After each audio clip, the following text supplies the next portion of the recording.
नमस्कार दोस्तों, आज हम करने वाले हैं सामाजिक विज्ञान में पेडागोजी से संबंधित महत्वपूर्ण प्रश्न। दोस्तों, अगर आप हमारे चैनल पर पहली बार आए हैं तो हमारे चैनल को सब्सक्राइब कर लें और साथ में जो बेल वाला आइकॉन है उसे दबाना ना भूलें, जिससे आपको हमारे आने वाली वीडियो की नोटिफिकेशन मिलती रहेगी।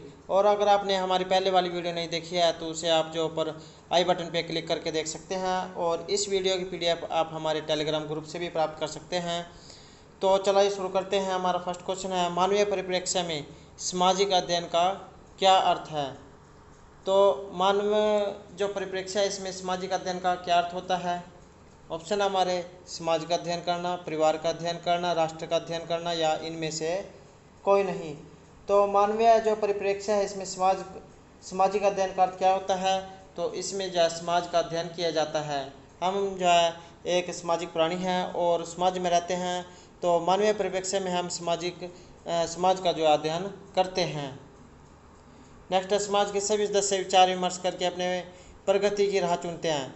तो किस प्रकार की राह चुनते हैं। तो ये जो समाज के सभी सदस्य हैं ये विचार विमर्श करके अपनी प्रगति की राह चुनते हैं। तो ऑप्शन हमारे जनतांत्रिक समाज में, राजतांत्रिक समाज में, प्रजातांत्रिक समाज में, या शाहीतंत्र समाज में। तो जो समाज के ये सदस्य होते हैं ये विचार विमर्श करके अपने प्रगति की राह कहाँ पर चुनते हैं। राइट आंसर हमारा ऑप्शन सी, प्रजातांत्रिक समाज में। नेक्स्ट है हमारा, सामाजिक जीवन को जटिल किसने बना दिया है। ऑप्शन हमारे विज्ञान के प्रादुर्भाव ने, पुस्तकों की अधिकता ने, धन वालों ने, या राष्ट्रीयता ने। तो सामाजिक जो ये जीवन है हमारा, समाज का जीवन, इसको इतना जटिल मुश्किल किसने बना दिया है। तो राइट आंसर हमारा ऑप्शन सी, धन वालों ने जो है सामाजिक जीवन को मुश्किल बना दिया है, जटिल बना दिया है। नेक्स्ट है, समाज का दर्पण किसे कहा गया है। तो ऑप्शन हमारे विज्ञान को, गणित को, इतिहास को, या साहित्य को। तो समाज का जो दर्पण है, शीशा जो आईना काम करता है, जो हमें सच्चाई दिखाता है, इस प्रकार जो समाज का दर्पण ये किसे कहा गया है। राइट आंसर हमारा ऑप्शन डी, साहित्य को। तो समाज का जो दर्पण है इस साहित्य को कहा गया है। नेक्स्ट है, किसके ज्ञान के बिना किसी घटना या ऐतिहासिक तथ्य का कोई महत्व नहीं होता। तो किसके ज्ञान के बिना किसी घटना या ऐतिहासिक तथ्य का कोई मतलब नहीं है। ऑप्शन हमारे समय, विज्ञान, भूगोल, या नागरिक शास्त्र। तो हमें किसका ज्ञान होना जरूरी है। तो किसके ज्ञान के बिना किसी घटना या ऐतिहासिक तथ्य कोई महत्व नहीं होता। राइट आंसर हमारा ऑप्शन से ए, समय। दोस्तों, समय जो है ये अमूल्य धन है, और जो एक बार चला जाता है वो दोबारा जो है वापस मुड़कर नहीं आता है।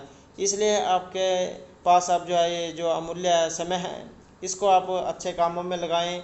अपने जो आपका जो लक्ष्य है उसे पर पूरा करने में अपना जो ध्यान है वो पूरा जो है अपने लक्ष्य की तरफ रखें।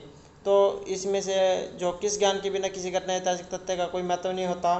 तो राइट आंसर हमारा ऑप्शन ए, समय। नेक्स्ट है हमारा, सामाजिक विज्ञान में कौन सम्मिलित नहीं है। तो हमारा जो सामाजिक विज्ञान है इसमें कौन सम्मिलित नहीं है। ऑप्शन हमारे नागरिक शास्त्र, इतिहास, भूगोल, या भौतिकी। तो ये जो सामाजिक विज्ञान होता है इसमें कौन सा शामिल नहीं है। राइट आंसर हमारा ऑप्शन डी, भौतिकी। दोस्तों, ये जो एग्ज़ाम होते हैं CTET या STET के, तो इसमें जो बच्चों के से संबंधित जो क्वेश्चन पूछे जाते हैं समाज से संबंधित, तो उनका जो लेवल के अनुसार इसमें क्वेश्चन आते हैं। जैसे 1 से 5 हो गया, या 6 to 8 क्लास के लिए। तो ये इसमें जो है ये 6 to 8 की क्लास के लिए जो क्वेश्चन पूछे गए हैं, तो उसमें जो है सामाजिक में नागरिक शास्त्र होता है, इतिहास होता है, भूगोल होता है। लेकिन ये जो भौतिकी का जो क्षेत्र आ जाता है ये जो हाई लेवल के एग्ज़ाम में आता है। नेक्स्ट है, देश की समस्याओं के प्रति जागरूकता पैदा की जानी चाहिए। तो देश की जो समस्याएं हैं उनके प्रति जागरूकता किन में पैदा की जानी चाहिए। ऑप्शन हमारे छात्रों में, जानवरों में, छोटे बच्चों में, या वृद्धों में। तो हमारे देश में जो भी समस्याएं हैं अगर हम उसके प्रति जागरूक होंगे तो किसको हम जागरूक करेंगे। राइट आंसर हमारा ऑप्शन ए, छात्रों को। अगर देश में कोई समस्या है तो हमें जो है छात्रों में उसके प्रति जागरूकता पैदा करनी होगी। नेक्स्ट है, लोकतंत्र में नागरिकता एक चुनौतीपूर्ण है। लोकतंत्र में नागरिकता किस में एक चुनौतीपूर्ण है? ऑप्शन हमारे दायित्व में, कार्य, भोज या इन सभी में। लोकतंत्र में नागरिकता एक चुनौतीपूर्ण है, तो राइट आंसर हमारा ऑप्शन ए, दायित्व के रूप में। लोकतंत्र में जो नागरिकता है ये एक दायित्व के रूप में चुनौतीपूर्ण है। नेक्स्ट हमारा समाज की प्रगति, अंतर्राष्ट्रीय भाईचारे और सौहार्द को बढ़ाने में कौन सा विषय योगदान करता है? तो समाज की जो प्रगति है और ये अंतर्राष्ट्रीय जो भाईचारा है, आपसी भेदभाव को मिटाकर जो है एक होना, और तो इसको बढ़ाने में कौन सा विषय जो है ये योगदान करेगा? ऑप्शन हमारे विज्ञान, सामाजिक अध्ययन, वास्तुशास्त्र या गणित। राइट आंसर हमारा ऑप्शन बी, सामाजिक अध्ययन। हम समाज में रहते हैं, हम जो है हमें जो है एक दूसरे से काम की आवश्यकता पड़ती रहती है, तो समाज में रहेंगे तो आपसी जो है प्रेम और भाईचारे की भावना होगी। अगर हमें किसी वस्तु की ज़रूरत है तो उसे हम दूसरे व्यक्ति को देंगे, अगर किसी दूसरे व्यक्ति को कोई ज़रूरत है तो वो हमसे लेगा। तो इस प्रकार से आदान प्रदान जो होगा तो इससे जो अंतर्राष्ट्रीय भाईचारे की भावना का विकास होगा। राइट आंसर हमारा ऑप्शन बी, सामाजिक अध्ययन। नेक्स्ट है हमारा, समाज में कुछ सफलता आने पर समाज का पतन हुआ, इसका ज्ञान कौन सा विषय कराता है? तो समाज में ये जो समाज में जो उच्च श्रृंखलता, यह है उच्च श्रृंखलता।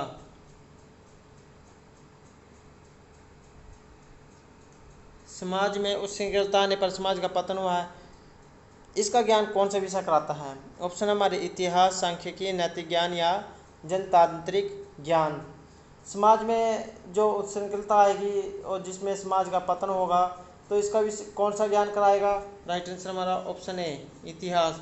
इतिहास से हमें ये पता चलता है कि हमारे जो पहले क्या हुआ था, तो इस चीज़ की जो जानकारी हमें इतिहास से मिलती है। तो हमारा जो समाज, इसका पतन कैसे हुआ या इसका विकास कैसे हुआ, कैसे हमने प्रगति की या किस प्रकार हमारा पतन हुआ, इस प्रकार का जो ज्ञान है ये इतिहास से हमें पता चलता है।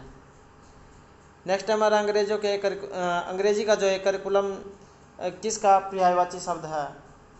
तो ऑप्शन हमारे पाठ्यक्रम, संगठन, उपागम या सिद्धांत। तो अंग्रेजी के जो करिकुलम का पर्यायवाची कौन सा शब्द है? राइट आंसर हमारा ऑप्शन ए, पाठ्यक्रम। अंग्रेजी के जो करिकुलम है इसका पर्यायवाची शब्द है पाठ्यक्रम। नेक्स्ट अंग्रेजी में करिकुलम शब्द कहाँ से आया है? तो ये जो करिकुलम शब्द है ये कहाँ से आया है, किस भाषा से आया है?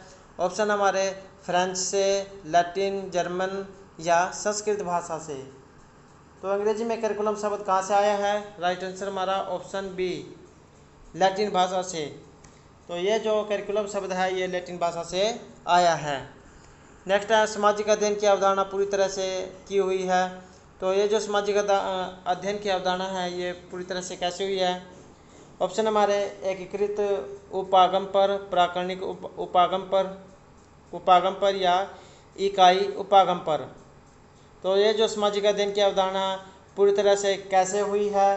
राइट आंसर हमारा ऑप्शन ए, एकीकृत उपागम पर।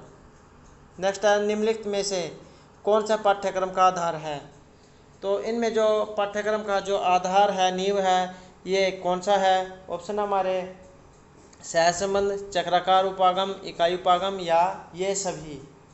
तो पाठ्यक्रम का जो आधार है ये कौन सा है?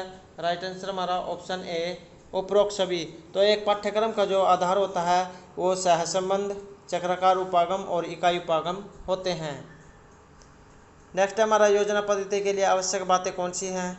ऑप्शन हमारे परिस्थिति उत्पन्न करना, योजना बनाना, क्रियान्वयन या उपयुक्त सभी। तो ये जो योजना पद्धति है इसके लिए आवश्यक बातें कौन सी होती हैं? राइट आंसर हमारा ऑप्शन डी, ये सभी। तो योजना पद्धति के लिए परिस्थिति उत्पन्न करना, योजना बनाना और जो क्रियान्वयन है ये सभी आवश्यक बातें होती हैं। नेक्स्ट हमारा संगोष्ठी में भाग लेने वाले कितने छात्रों का समूह होता है? तो जो संगोष्ठी होती है जिसमें छात्र मिलकर भाग लेते हैं, इसमें कितने छात्रों का समूह होता है? ऑप्शन हमारे 2 या 4, 6 या 8, 8 या 10, 10 या 12। तो जो संगोष्ठी होती है इसमें कितने छात्रों का समूह होता है? राइट आंसर हमारा ऑप्शन सी। तो उसमें 8 या जो है 10 छात्रों का समूह होता है। नेक्स्ट है संयोजक, अध्यक्ष, वक्तागण व सहभागी की प्रमुख भूमिका कौन सी होती है?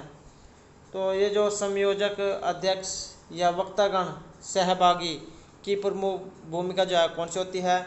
ऑप्शन हमारे कार्यगोष्ठी में, विचार गोष्ठी में, समूह कार्य में या वाद विवाद में। राइट आंसर हमारा ऑप्शन बी, विचार गोष्ठी। तो जो समायोजक अध्यक्ष होता है, वक्ता बोलने वाला, और सहभागी जो साथ में सहयोग देने वाला होता है, उसकी जो प्रमुख भूमिका है ये विचार गोष्ठी में होती है। नेक्स्ट हमारा शिक्षक, निर्माता है।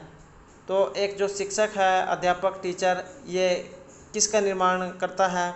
ऑप्शन हमारे राष्ट्र का, परिवार का, क्लब का या इनमें से कोई नहीं। तो एक जो शिक्षक होता है, अध्यापक होता है, ये पूरे राष्ट्र का निर्माण करने वाला होता है। क्योंकि जो एक छोटा बच्चा होता है उसको जब टीचर, अध्यापक पढ़ाएगा तो वही जो है बड़ा होकर जो है राष्ट्रपति, प्रधानमंत्री बनता है। तो इस प्रकार जो एक शिक्षक है यही राष्ट्र का निर्माण करता होता है। नेक्स्ट हमारा अपनी शक्तियों तथा योग्यताओं पर विश्वास होना चाहिए। तो अपनी शक्तियों और योग्यताओं पर विश्वास किन्हें होना चाहिए? ऑप्शन हमारे नेता को, अध्यापक को, वैज्ञानिक को या छात्र को। तो अपनी शक्तियों तथा योग्यताओं पर विश्वास होना चाहिए। राइट आंसर हमारा ऑप्शन बी, अध्यापक को। एक जो अच्छा अनुभवी अध्यापक वही हो सकता है जिसे जो अपनी शक्तियों और योग्यताओं पर पूर्ण विश्वास हो। नेक्स्ट हमारा प्रभुतावादी शिक्षण नीतियाँ किस पर केंद्रित होती हैं? ऑप्शन हमारे शिक्षक, छात्र, शिक्षक और छात्र या इनमें से कोई नहीं। तो ये जो प्रभुतावादी शिक्षण नीतियाँ जो होती हैं ये कहाँ केंद्रित होती हैं? राइट आंसर हमारा ऑप्शन ए, शिक्षक। तो प्रभुत्ववादी जो शिक्षण नीतियाँ हैं शिक्षक पर केंद्रित होती हैं। तो जो ये मुख्य जो केंद्र बिंदु होता है ये शिक्षक होता है। शिक्षक ही जो है छात्रों को जो है अच्छा बुरा जैसा भी ज्ञान है उसके जो है निर्माण कराता है। नेक्स्ट हमारा निम्न में कौन सी प्रमुख प्राचीन काल कार्यनीति है? तो इनमें से कौन सी जो है प्रमुख प्राचीन काल की कार्यनीति है? ऑप्शन हमारे प्रोजेक्ट, व्याख्यान, ट्यूटोरियल या अन्वेषण। राइट आंसर हमारा ऑप्शन बी, जो ये व्याख्यान पद्धति है ये प्राचीन काल की देन है। क्योंकि जो है पूर्व जो प्राचीन काल में जो आश्रम में जो शिक्षा दी जाती थी उनमें जो है जो प्रोजेक्ट है, ट्यूटोरियल, इस प्रकार के जो नवीन पद्धति है इनका प्रयोग उसमें नहीं होता था और जो अधिक ध्यान है ये बच्चे के जो है व्याख्यान की तरफ दिया जाता था। नेक्स्ट हमारा व्यूह रचना, अनुदेशन या शिक्षण की व्यापक विधियाँ हैं, ये किसने कहा है? तो ये जो व्यूह रचना है, अनुदेशन या शिक्षण की व्यापक विधियाँ किनके द्वारा कही गई है? ऑप्शन हमारे डेविस, बाउंडी, बाउले या डीवी। राइट आंसर हमारा ऑप्शन ए, डेविस। तो ये व्यूह रचना, अनुदेशन या शिक्षण की व्यापक विधियाँ है, ये जो कथन है डेविस के द्वारा कहा गया है। नेक्स्ट हमारा योजना विधि किस दर्शन के सिद्धांतों पर आधारित है? तो ये जो योजना विधि है ये किस दर्शन के सिद्धांतों पर आधारित होती है? ऑप्शन हमारे आदर्शवाद, प्रयोजनवाद, यथार्थवाद या प्रकृतिवाद। योजना विधि ये किस सिद्धांत पर आधारित है? राइट आंसर हमारा ऑप्शन बी, प्रयोजनवाद पर। तो योजना विधि का संबंध प्रयोजनवाद से है। नेक्स्ट है सबसे महत्वपूर्ण शिक्षा का उद्देश्य। तो सबसे महत्वपूर्ण शिक्षा का उद्देश्य क्या है? ऑप्शन हमारे ज्ञानात्मक उद्देश्य, भावात्मक उद्देश्य, क्रियात्मक उद्देश्य या उपरोक्त सभी। तो ये जो सबसे महत्वपूर्ण शिक्षा का उद्देश्य है क्या है? राइट आंसर हमारा ऑप्शन डी, ये सभी ज्ञानात्मक उद्देश्य, भावात्मक उद्देश्य और जो क्रियात्मक उद्देश्य है ये सभी जो है शिक्षा के उद्देश्य में महत्वपूर्ण होते हैं। नेक्स्ट हमारा वर्गीकृत कार्य सूचित क्रियाओं की सूची किनके द्वारा बनाई गई थी? तो ये जो वर्गीकृत कार्य हैं इन क्रियाओं की सूची किनके द्वारा बनाई गई थी? ऑप्शन हमारे बीएस ब्लूम ने, आरसीएम विधि से, रॉबर्ट मेंगर ने या इनमें से कोई नहीं। तो वर्गीकृत जो कार्य सूचित क्रियाओं की सूची किसने बनाई थी? राइट आंसर हमारा ऑप्शन सी, रॉबर्ट मेंगर ने। नेक्स्ट हमारा हर्बर्ट ने पाठ्य योजना निर्माण के लिए सोपानों की चर्चा की थी। तो कौन से सोपानों की चर्चा की गई थी? तो हर्बर्ट जो स्पेंसर हैं प्रमुख जो प्रसिद्ध मनोवैज्ञानिक हैं, इनके लिए इन्होंने जो सोपानों की चर्चा की थी। तो ये किन सोपानों की चर्चा की गई थी? ऑप्शन हमारे तैयारी, प्रस्तुतिकरण, तुलना व संबंध, सामान्यकरण व प्रयोग या उपरोक्त सभी। तो जो हर्बर्ट जो स्पेंसर थे, इन्होंने पाठ्य योजना के निर्माण के लिए किन सोपानों की चर्चा की थी? राइट आंसर हमारा ऑप्शन डी, इन सभी की। तो हर्बर्ट स्पेंसर ने जो है तैयारी, प्रस्तुतिकरण, तुलना व संबंध, सामान्यकरण व प्रयोग, इन सभी का जो सोपान है इनकी चर्चा की थी। नेक्स्ट है शिक्षण विधि में प्रस्तावना समाप्त होने पर क्या किया जाता है? दोस्तों जो छात्र जिसने जो है बीएड की हुई है, उन्हें जो है इस चीज़ का जो है ज्ञान होगा, क्योंकि जो बीएड से संबंधित ही जो है क्वेश्चन है और उसमें जो है ये टीचिंग से में जो है चाइल्ड डेवलपमेंट जो बच्चे का अध्ययन है, ये एक विषय होता है। तो इसमें जो शिक्षण में विधि प्रस्तावना समाप्त होने पर किया जाता है। तो क्या किया जाता है? ऑप्शन हमारे प्रस्तुतिकरण, उद्देश्य कथन, पुनरावृत्ति या मूल्यांकन। तो पाठ्य योजना के अनुदेशात्मक यह जो शिक्षण विधि है, इसमें प्रस्तावना समाप्त होने पर क्या किया जाता है? राइट आंसर हमारा ऑप्शन बी, उद्देश्य कथन। तो शिक्षण विधि में जो प्रस्तावना समाप्त होने पर उद्देश्य कथन किया जाता है। नेक्स्ट हमारा पाठ्य योजना के अनुदेशात्मक उद्देश्य के बाद क्या आता है? तो ये जो अनुदेशात्मक उद्देश्य है, इसके बाद क्या आता है? ऑप्शन हमारे प्रारंभिक व्यवहार, प्रस्तावना, अनुदेशात्मक सामग्री या प्रस्तुतिकरण। तो पाठ्य योजना का जो ये अनुदेशात्मक उद्देश्य है, इसके बाद क्या आता है? राइट आंसर हमारा ऑप्शन सी, अनुदेशात्मक सामग्री। नेक्स्ट हमारा किस विद्वान ने क्रियात्मक पक्ष के उद्देश्य को व्यवहारिक रूप में लिखने में अधिक रुचि ली थी? तो ये कौन सा विद्वान था जिसने क्रियात्मक पक्ष के उद्देश्य को जो है व्यवहारिक रूप में लिखने में अधिक रुचि ली थी? ऑप्शन हमारे BS Bloom, Robert Menger, Robert Miller या ये सभी। राइट आंसर हमारा ऑप्शन है बीएस ब्लूम। नेक्स्ट क्वेश्चन है आरसीएम उपागम में कितनी मानसिक योग्यताओं का प्रयोग हुआ है? तो इसमें जो है कितनी मानसिक योग्यताओं का प्रयोग हुआ है? ऑप्शन हमारे 17, 10, 20 या 21। राइट आंसर हमारा ऑप्शन ए 17। आरसीएम उपागम में जो है 17 मानसिक योग्यताओं का प्रयोग हुआ है। तो दोस्तों ये थे हमारे आज के जो है सामाजिक विज्ञान में पेडागोजी से संबंधित महत्वपूर्ण प्रश्न। दोस्तों अगर आपको हमारे प्रश्न अच्छे लगे हों तो हमारे चैनल को सब्सक्राइब करें, लाइक करें और साथ में बेल वाला आइकन को दबाना ना भूलें, जिससे जो आपको हमारे आने वाली वीडियो की नोटिफिकेशन मिलती रहेगी। और दोस्तों हमारे साथ अंत तक बने रहने के लिए धन्यवाद।